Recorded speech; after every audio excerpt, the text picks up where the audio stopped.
ಒಂದೊಂದು ಅವಕಾಶಗಳನ್ನು ಗಿಟ್ಟಿಸ್ಕೊಳ್ಳುವಲ್ಲಿ ತುಂಬ ನೋವನ್ನು, ತುಂಬ ಹತಾಶೆಗಳನ್ನು, ತುಂಬ ಅವಮಾನಗಳನ್ನು ಸಹಿಸಿಕೊಂಡು ಬರುವಂಥ ಪಾತ್ರಗಳನ್ನೇ, ಸಣ್ಣ ಪುಟ್ಟ ಪಾತ್ರಗಳಲ್ಲೇ ತಮ್ಮ ಕೆಪಾಸಿಟಿ ಏನು, ತಮ್ಮ ಕ್ಯಾಲಿಬರ್ ಏನು ಅಂತ ಪ್ರೂವ್ ಮಾಡ್ಕೊಂಡು ಬಂದಿದ್ದೀರಿ. ಸೊ ಬಿಗ್ ಬಾಸ್ ಅಂತ ವೇದಿಕೆಗೆ ಹೋಗಿ ವಾಪಸ್ ಬಂದಮೇಲೂ ಕೂಡ ನಿಮ್ಮ ಕಣ್ಣೀರನ್ನೇ ಬೆವರನ್ನಾಗಿಸ್ಕೊಂಡು ಬಾಡಿ ಬಿಲ್ಡಿಂಗಲ್ಲಿ ಸೊ ಅದರಲ್ಲೇ ಒಂದು ಚಾಪನ್ನು ಮೂಡಿಸಿದ್ರಿ.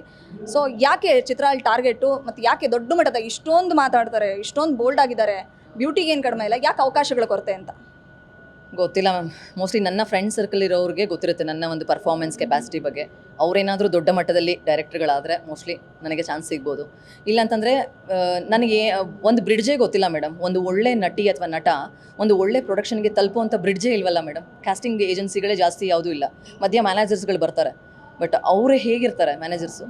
ಸೊ ನನಗೆ ಇವಾಗಲೂ ಅನಿಸುತ್ತೆ ಮ್ಯಾಮ್, ಅವಕಾಶಗಳು ಗಿಟ್ಟಿಸ್ಕೊಳ್ಳೋದು ಹೇಗೆ. ನಾನು 2008ಇಂದ ಆ್ಯಕ್ಟ್ ಮಾಡ್ತಾಯಿದ್ದೀನಿ.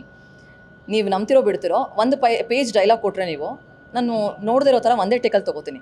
ಆ ಒಂದು ನನ್ನ ಇದು ದುರಾಂಕರಿಗೆ ಹೇಳ್ಕೋತಿಲ್ಲ, ಆ ಒಂದು ಕೆಪಾಸಿಟಿ ಇದ್ದರೂ ಕೂಡ ಅವಕಾಶಗಳು ಸಿಗ್ತಿಲ್ಲ. ಆಡಿಷನ್ಸ್ಗೆ ಹೋಗ್ತೀನಿ. ಈಗ ಒಂದು ಆಡಿಷನ್ಗೆ ನಾವು ಆಟೋದಲ್ಲಿ ಹೋಗಬೇಕು ಅಂತಂದರೆ ಬ್ಯಾಂಗ್ಳೂರಲ್ಲಿ 500ರಿಂದ 600 ರೂಪಾಯಿ ಬೇಕಾಗುತ್ತೆ ಮ್ಯಾಮ್. ಆ ಥರ ಒಂದು 10 ಆಡಿಷನ್ಗೆ ಹೋದರೆ ಅಂದರೆ ನನ್ನದೇ 600 ರೂಪಾಯಿ ಹೋಗಿರುತ್ತೆ.